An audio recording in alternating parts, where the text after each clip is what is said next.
Hi, and welcome back to Poltergeist Board Games. We are continuing on with Field Commander Robert E. Lee and the 7 days battle using the quick battle resolution. So we have our units set up. Now, someone suggested I shouldn't have my units spread out. Now I know we need to get these guys out, force these guys out, but I think I can do that with these guys here. We're worried about these guys. We have to get them out of there, make sure they retreat.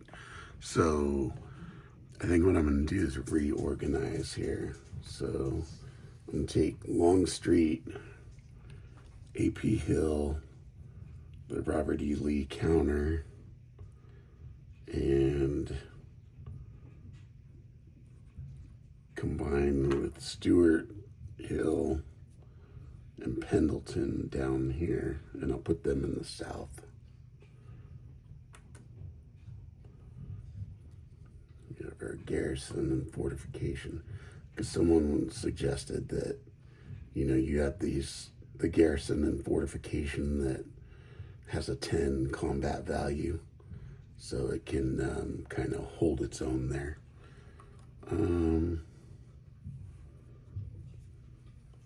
All right, so we need to start this pre-battle here before we get into turn one.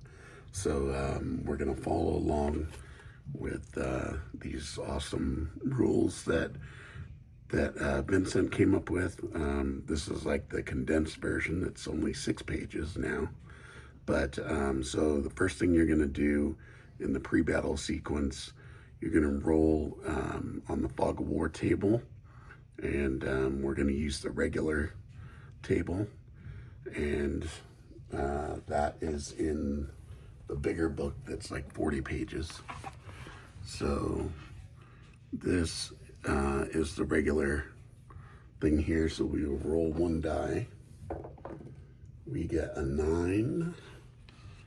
So a 9 is a Union gains a +1 special battle plan each turn of the battle.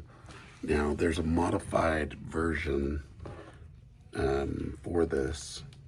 Battle plans aren't used here. So the basic rulebook states Union gains a +1 special battle plan each turn of the battle. For the very quick battle resolution, Union forces gain a single column shift to the right or left of the combat resolution table. If the Union is the attacker, that single column shift will be to the right. If the Union is the defender, which they will be in this case, that single column shift will be to the left. So we're going to use, we're going to move the counter to the left on the combat resolution table, and I will show that to you in a minute. So we rolled. We don't have any scout counters because we don't have any, haven't earned any yet. We did that. The number of battle turns. So the battle turns are noted here on here. So number 9 is a 3 battle plans, but we have that. So it'd be 1.5, so it'd be 1 battle turn. The battle turn is not used the same as, so I will put that down here on our battle turn.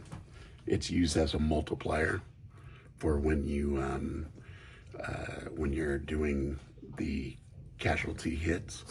It's used as a multiplier. Okay, so we've done that.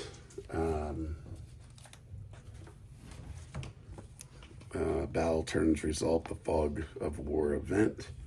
So we did that. So now what we're going to do is we're going to check for an envelopment check. An envelopment check is you look, you add the combat values to see if there's a 3-to-1 advantage. If there is, then one side gets destroyed.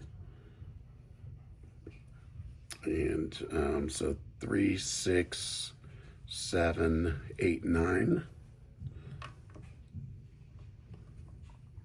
And we have 10. So it's a 10 to 9, and it's not, it's actually 10 to 7 because of the entrench, but that's not a 3 to 1, so nothing happens with the envelopment check. Okay, so did that. All right, so now we're going to determine the attacker. So the attacker is a Confederate player. Determine the differential. So the differential is actually a 3, 10 to 7. And then we're going to consult the battle resolution table. So let's consult battle resolution table. Okay, so we have a +3 advantage. So now it's going to, since we are the attacker, it's going to move to the left because of the event that we had, the Fog of War event. So now we need to roll a die. We get a 7. So 7 is attacker loses 1 and defender loses 1. So we take 1 hit and they take 1 hit. At this point, we'd also use the battle turns. So if the battle turns was 2, and then it was the same 1 and 1, then it would be 2. It'd move to 2 and 2. We'd each take 2 hits. But since it's at 1 and we're losing 1, 1 times 1 is 1. So we calculate the total hits. Now we allocate hits. So to allocate the hits, apply hits to the mobile forces starting with the lowest skill level first. If there are no remaining mobile forces, apply hits to garrison forces with the lowest skill level. If there are no remaining garrison, then you go to artillery and or battery. If there's no remaining artillery or battery hits, you go to fortifications. So our mobile forces first. So we take a hit. So I'm going to flip him over to, he loses a step, so now he's a 2-2.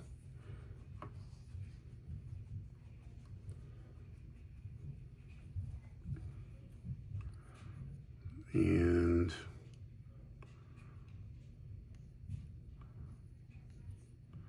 we will flip Averill over, and Averill is actually out of here. He goes in what's called the reinforcement cup. That battle is done, so that's the pre-battle. So now we move to turn 1 on our thing here, and we're going to go to the modified setup here. So we advance the turn counter. Now the Confederate moves. We're going to move. I'm going to take these guys in Old Tavern and move them up to Chickahominy River so we can force these guys out. And then I'm going to, I forgot, we missed a step on the, we have to do the last part, the withdrawal. Look at this table here, and we're gonna roll a D10. We get a 1, so a 1 is a rejoin. 14.8.1, let's read what that is. In the beginner's book, the beginner's guide, rejoin, you get the choice to, it's 14.8.1, you get to choose whether you want to retreat or you want to stay in battle. I'm actually just gonna retreat because we've taken a loss already, and where they have now more battle power than we do. So I'm gonna retreat one. We lose the entrench, and then they stay in the area there. Okay, so then we move to turn one, and I advance the counter, and then we started moving, so we moved our group up there. I'm gonna move Lee and everybody. They get a free, so they can move into this one here for free, into the Charles City Road, and then they get to move one other step. Actually, they can move another step because here's another free entry. So they can move all the way down to New Market Heights. So they've moved all the way down to New Market Heights, which is down here. So they're a couple of zones away from their objectives here, and we're behind the enemy here. So we've got those and those. Okay. No battles. Confederate forced march we can't do because we don't have any command points yet. No battles resolved from that. Then we go to Confederate resupply. So on the Confederate resupply, and we look under the resupply for the Confederates, so we gain 2 scouts and 3 command points. And we have 2 scouts here. And then, so they go here. Have a little spot here for them. And then we get 3 command points. Here's our command points. So we get 3. So I will put that counter in here for our command points. Okay. Actually, this is the one we should be using here for the 7 days battle, the sequence of play. Okay, so we did that. Now we move to the Union. So the Union orders, we roll on this chart here. So they are on the campaign map part. So we roll D10 for each group. Oh, we crushed these groups over here in my folder.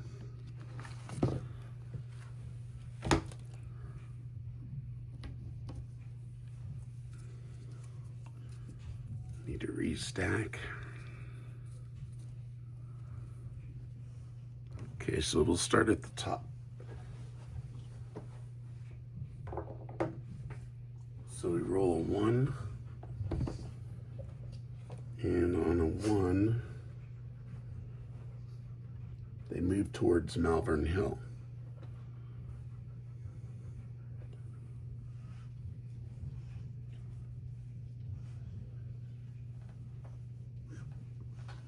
So they will take this route here because they get a free entry there, free step, so they can move another step. All right, so we'll go Hooker's group here. He gets a 5. Advance to the closest Union-held area, which is going to be that area. So Oak Grove, he's going to go to White's Tavern.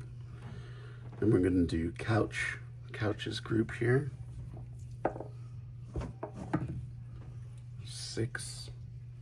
Move to a random adjacent area. Okay, so a random adjacent area. So you have, so we have 1, 2, 3, 4, 5, 6. 6 areas. So let's see if I can do it with a D10. Okay, 6. So 6 is, we have 1, 2, 3, 4, 5, 6. He moves in with Hooker's group. Okay, now we're going to do this group. They get a 10. Move 2 spaces towards Malvern Hill. 1, 2, so they're down here. All right. So everybody's moved. No battles. Now we do we do the Union resupply. So on theirs, the Union resupply, they get, Union gains 3 points plus 2 of the following. So they get 3 points as well.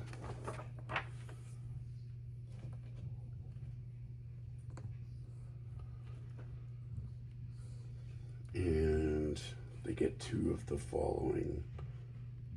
So we roll on a D10, we get a 5. They get 1 fortification, otherwise 1 garrison. 1 fortification.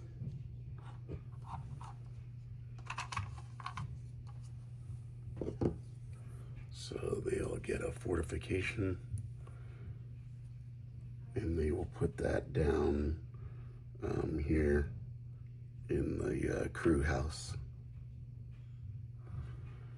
And then they get 1 more thing. A 10. 1 reinforcement, or 2 command points if no reinforcements. Well, they do have, this guy can come back, and we'll put him with Hooker. So that's who he was with. Okay. So then after the Union resupply, then we head up to the top and we advance a turn counter and we go to turn 2. All right, so that's it for turn 1, the pre-battle and turn 1. I will continue with the next part after this one. Thank you, and don't forget to like and subscribe.